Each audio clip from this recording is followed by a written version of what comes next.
Hi, this is Stray Passer. Welcome to Stray Passer Saturday Horror Reviews. This is episode 17, I believe. Uh, and of course, I'm here to review a horror movie. And I got to review a movie that actually won in a contest almost 2 years ago, I think. Now that I think of it, or maybe a year ago, but I think it was probably 2 years ago. From a YouTuber, I don't think makes videos anymore. He was a filmmaker. I can't remember his name now. The center span of my life. Okay, but anyway, he had a contest, and I won a bunch of movies from him, and he sent me a couple of horror titles. And I think this is the last one that I haven't watched, because the others I watched.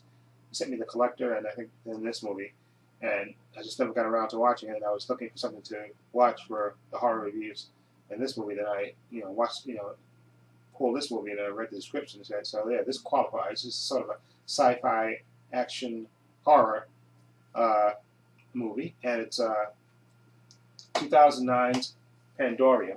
Okay, there it is.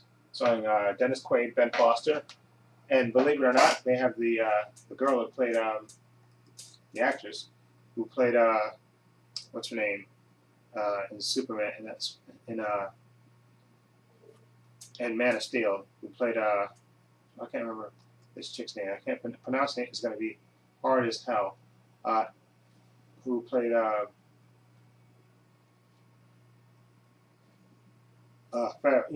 Fiora, okay, and I can't pronounce her name. It's going to be I'm going to butcher this.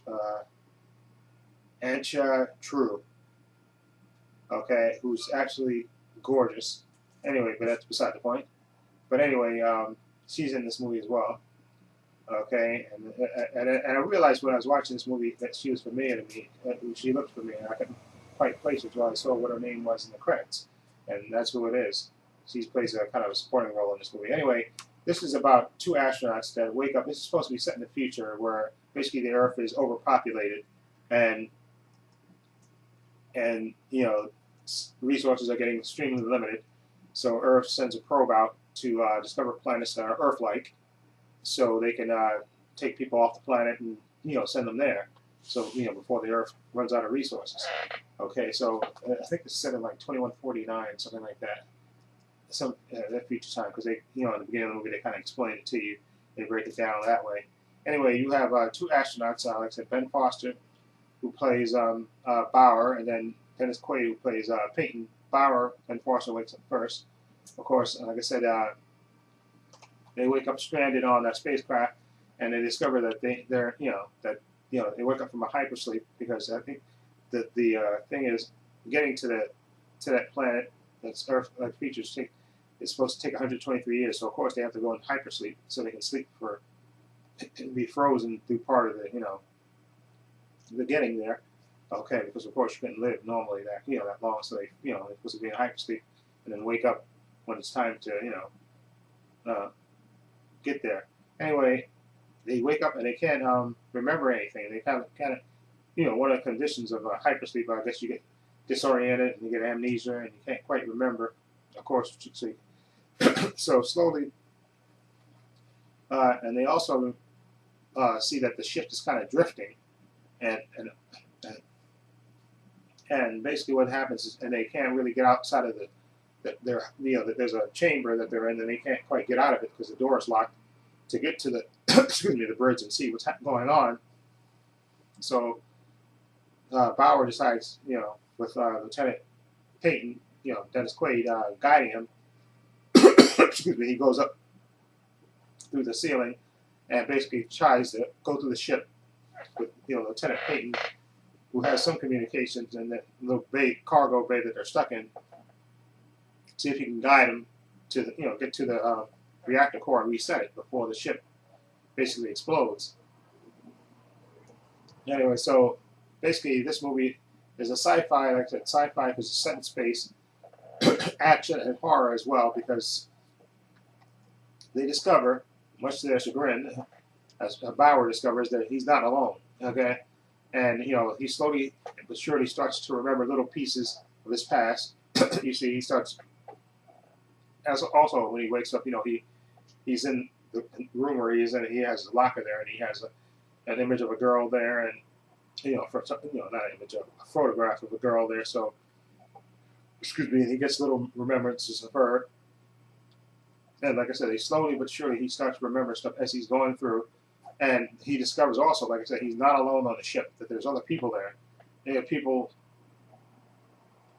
people that wandering, and like I said, the ship is basically, off course and sort of damaged, and not sort of damaged, it's damaged, and he discovers that there's other people on there, and while he's trying to communicate, keep up communication with Lieutenant, and of course, he encounters several people, and without spoiling it, let me just say, some of the things that he encounters, basically, he basically has to run for his life, because there's these creatures on board, that are basically out to kill him and eat him, literally, and he encounters other people that are allies and other people that want to hurt him as well, and it's a really fascinating movie. Like I said, Ben Foster, like I said, he's the main protagonist in this. Like I said, Dennis Quaid character, he stays back in the bay that they woke up in, so he can communicate with him. But during the course of that, he kind of loses communication with him. But there's other situation that happens with him. He encounters something as well, and this is a really good. This sort of reminds me of of Alien in a way. Alien, and also what's that movie? Event Horizon. That's what it reminds me of. It's a combination of Event Horizon and Aliens, to me.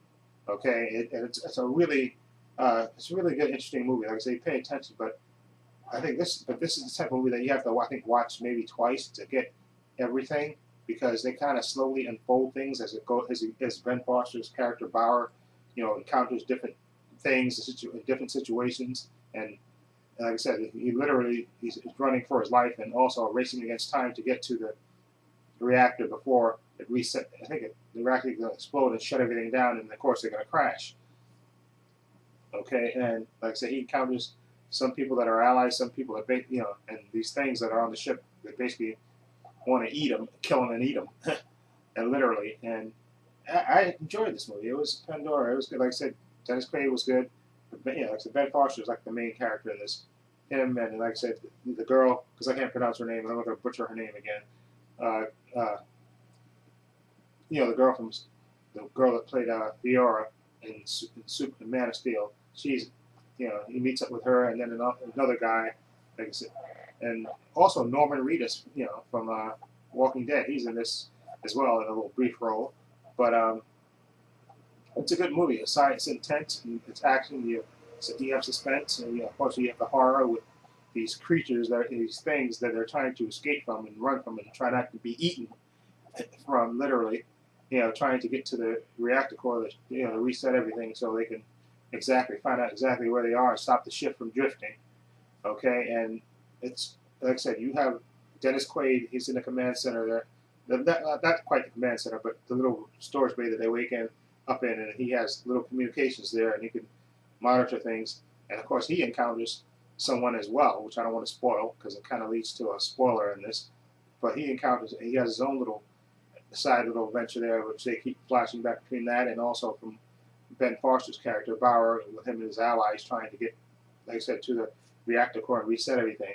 And it's a really intense movie. Like I said, the suspense is good in it, and like I said, good horror elements. You have these creatures that look really, really disgusting that just basically literally chasing them. Like I said, want to eat them and stuff. It's really a suspenseful movie, and it's good. Like I said, but I think it's a little confusing. They like I said, because the characters, his memories kind of scramble. He slowly remembers things as he goes along. He can't, he doesn't remember everything because, like I said, one of the conditions of hypersleep is that you get you're disoriented and you get kind of temporary amnesia until you slowly remember things and everything. And also the title of this, Pandorum, that's a condition. That's when you start. It's basically when you, it's kind of, what you call space sickness. Okay, and that is a concern in this movie. Whether certain characters have that condition, and what it causes them to do. Okay, and so that's what Pandorum means. But like I said, this movie was entertaining. Like I said, ultimately, things slowly unfold, and and then you kind of figure out things that happen. And then they kind of spell things out. But I think this is the kind of movie that you probably would have to watch it twice to get everything, because the first, I watched this once tonight, and then I went to kind of read the reviews of it, and then things that I had questions about, people answered, but I don't think you could get it straight away. So while I think this movie is entertaining and good, some things are not as clear as they could be. I think, and I guess it makes you think. So I guess that's a good thing, when you're trying to figure out what's happening and what the situation is and what's real and what's not real. Okay, so I would give overall. I found it interesting. Like I said, I like Ben Foster and Dennis Quaid, two good actors. Okay, and the girl that played Fiora in this movie is gorgeous, and she can really kick butt in this movie as well too. So I would give overall Pandorum. I would give Pandorum a 7 out of 10. Okay, like I said, it's interesting, keeps your attention, keeps you involved in the story, and you care for the characters. Specifically, Ben, you care for his character. Like I said, he is basically the star of the movie because he kind of the majority of this time is spent with him. Okay, and to a lesser extent Dennis Quaid's character, but it kind of all ties in towards the end. Like I said, which I don't want to spoil. Again, I give it a 7 out of 10 for Pandorum. Okay, it was entertaining, totally worth watching. And like I said, it's kind of a combination of Event Horizon and Aliens, I would say. Okay, definitely. But totally worth watching. So anyway, let me know what you think. If you've seen Pandorum, what do you think of it? Feel free to leave comments down below. And also, if you like this video, please hit the subscribe button down below. And this is Trey Passer for Trey Passer Saturday's Horror Reviews, saying so long and take care.